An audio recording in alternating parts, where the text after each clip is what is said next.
No fooding, mom collapsed, came the sudden message from my daughter Lily. I divorced a year ago, and my 7-year-old Lily was taken by my ex-wife Susan. I received a call from Lily saying that Susan had gotten terribly thin and was hospitalized. Lily, what's going on? I sent $2,000 every month. Why? Daddy, please help Mom. Hearing my daughter's heartbreaking cry, I left work early to rush to the hospital where Susan was admitted. Praying for their safety, I jumped into a taxi. When I arrived at the hospital, my crying daughter and my mother-in-law were there. Susan was lying in bed with her eyes closed as if she was asleep. How is Susan, mother-in-law? It's a mess. Hospitalized for malnutrition. Pills are piling up. Malnutrition? She said she was on a diet and hardly ate. I told her many times to eat more. I couldn't believe that she hadn't been eating properly until it came to this. Daddy, will Mom be okay? Yeah, she'll be fine. She'll rest in the hospital and we'll be back to normal soon, really. I gently held my daughter, who clung to me, shedding quiet tears. A faint smile appeared on her face, perhaps comforted by my presence. Has Lily slimmed down too? I felt something was off when I held my daughter. That's what kids are like in their growth spurts, my mother-in-law said. Is that so? I deeply regretted how ignorant I neglected my responsibilities towards the well-being of Susan and my daughter. I was the cause of our divorce. Back then, I was a salesman in a major corporation, so busy I could hardly come home, leaving everything about the house and our daughter to Susan. I neglected my responsibilities as a husband and a father, which made Susan deeply upset that she asked for a divorce. My ex-wife and my daughter then moved back to her parents' home, where her father and stepmother lived.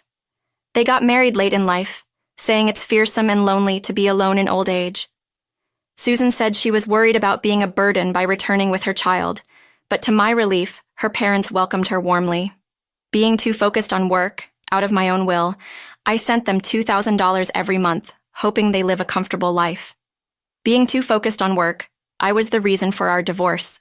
So, I decided to do everything I can for the two of them. Our relationship after the divorce was not bad at all. At first, we often contacted each other. Barn and I listened a lot about my daughter, who just started grade school. However, for the past 6 months, I've been so busy that I couldn't contact my ex-wife. I wonder what happened to Susan during this period. I was deep in thought as I looked at Susan, who was lying on the bed, looking emaciated. Isn't this a bit too much for a diet? I wonder why she wanted to lose weight so much. Well, who knows, maybe she found someone she likes. She's still young after all.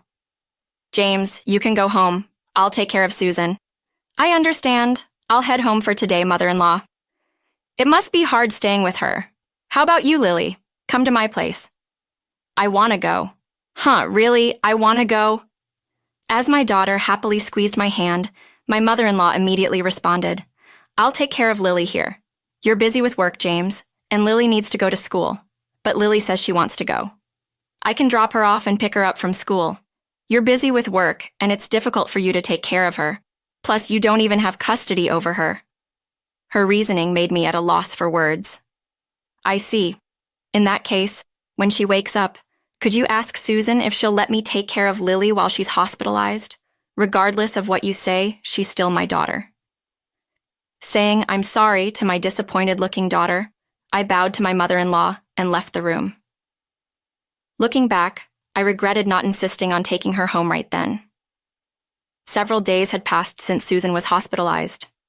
One day after work, I returned home to find an unexpected sight. My daughter was there. Lily, did you come here all by yourself? Daddy. Looking up at me anxiously, Lily was wearing the same clothes as when I saw her at the hospital, a worn-out t-shirt, dirty shoes, and her hair seemingly tied by herself had grown out in a mess. This was it, the sense of discomfort I felt when we met in the hospital room. At the time, I was too consumed with Susan's collapse to notice, but realizing it now made me feel like a failure of a father. I invited my daughter into the house and offered her a cup of hot milk. Doesn't your mom buy you new clothes or shoes? Has it not been enough? No, it's not like that, Dad. She shook her head, appearing to struggle as she looked down. "I've been working hard, sending money so you and Mom could live comfortably. Has it not been enough, Dad?" "That's not it." As Lily looked on the brink of tears, I gently stroked her back, waiting for her to gather her words. After a while, it seemed she had finally regained some composure. "Grandma does mean things to me and Mom. She barely lets us eat. No way is that really true about Grandma." "It's true. I'm okay because I get lunch at school, but Mom's always hungry. That's why she collapsed. And you know, Grandma goes out every night, and when she comes back in the morning, she always badmouths me and Mom. Since living with Grandma, Mom has been treated like a servant every day." Lily's words, shouted with her eyes full of tears, hit me like a punch in the gut. Could my mother-in-law be the cause of Susan's malnutrition? What on earth, if I had kept in contact, maybe this wouldn't have happened. Biting my lip in frustration and helplessness, I felt a small warm hand gently touch mine. "Dad, don't cry." My heart tightened as Lily smiled at me bravely, holding back her own tears. With that, I decided to help my ex-wife and daughter. About a week later, I was contacted by the hospital of Susan's scheduled discharge. Normally, the in-laws would have been the first to get contacted, but I had already arranged with the hospital to prevent that.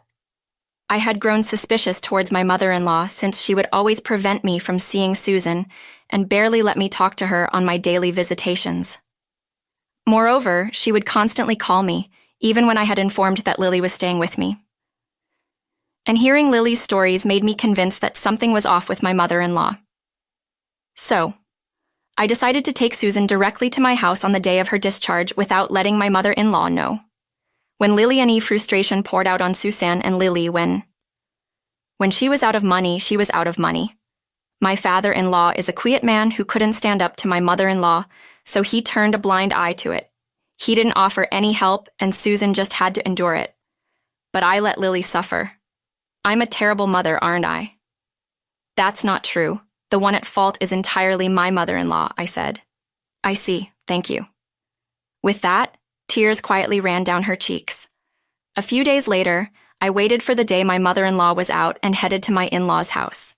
When I arrived at their place, my father-in-law, Apollo, energetically bowed his head deeply to me. "I'm truly sorry. I've done an awful thing to Susan and Lily." "Sir, I've heard about what my mother-in-law has been doing to Susan and Lily. I came here to help them." Upon hearing my blunt declaration, my father-in-law gradually started speaking. "I noticed what she's been up to, but I turned a blind eye. I became unable to speak because I grew scared seeing her change day by day. But I can't stand seeing my daughter and granddaughter get hurt anymore." From his gradually trembling voice, my father-in-law's regret was palpable. He wished for the same thing as I did, to protect both of them. "Sir, could you lend me a hand?" I asked him to keep an eye on my mother-in-law's behavior, where my mother-in-law heads out to, what she's doing, how my $2,000 transfer was spent, and how Susan's credit card was used. Subsequently, I also began to investigate my mother-in-law. On a later day, the hospital bills were expensive. God, you really are one hell of a burden. On a later day, I visited my in-laws' house with my ex-wife. As soon as Susan went in, I could hear a loud voice berating her. I quickly followed and entered my in-laws' house. "Pardon my intrusion, James." Ignoring my surprise, his mother-in-law turned to my ex-wife and asked, "Are you all right?" Susan trembled in fear from being berated. Rubbing her back, I turned my gaze towards my mother-in-law.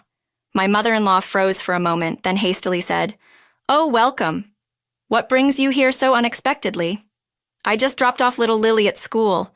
Thought I could come over to discuss some matters regarding Susan and Lily without having Lily present. Hope I'm not intruding." A discussion about what, I wonder? As you can see, we're getting along quite nicely. Saying that, my mother-in-law tapped on Susan's shoulder to wish. Susan clearly showed her discomfort. Already seated on the living room sofa was my father-in-law. I pulled Susan close, sitting down nearby. "I've been transferring money to Susan's account to help out, even a little bit after our divorce. Is it true you are using up all the money?" "What money? I know nothing about it. Susan's probably trying to cover up her frivolous spending by blaming me. I wonder where the $2,000 every month is going. What a terrible daughter." As expected, my mother-in-law pretended not to know, even trying to shift the blame onto my ex-wife. She probably thought she could brush it off.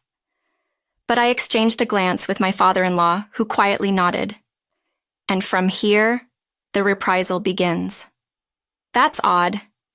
You said that $2,000 every month. I bet you told Susan that I stopped sending out money and had abandoned her and our daughter, right? My mother-in-law started trembling as I spoke those words. That's what I heard from Susan. I didn't have control of my bank books or cards. You took them all. I couldn't possibly know about it. Besides, you've been using my credit card too, haven't you? I've received the receipts. What exactly have you been using Susan's credit card and the $2,000 you receive every month for? To our question, my mother-in-law shook her head, insisting she didn't know. Of course, we expected her to play dumb. In the midst of this, my father-in-law brings something out from the back of the room. Stop lying anymore. What do you mean? Do you suspect me as well? To my enraged mother-in-law, my father-in-law pulled out a few photos. So that's where you've been going every night. You seem to have a favorite haunt at the nightclub.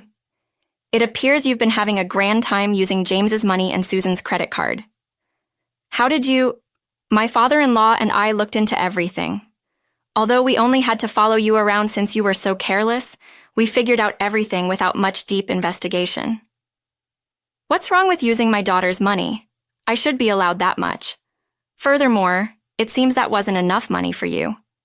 You've been tricking money out of widowed men like my father, almost akin to marriage fraud, haven't you? Shut up. It's the victim's fault for being fooled. As we presented the evidence, my mother-in-law brazenly shrugged it off. I thought this man had money when I married him, but it turns out he didn't have much. Luckily, my daughter Susan has been a great contributor. Men at the local senior centers are so easy. All it takes is a soft voice to have them smitten.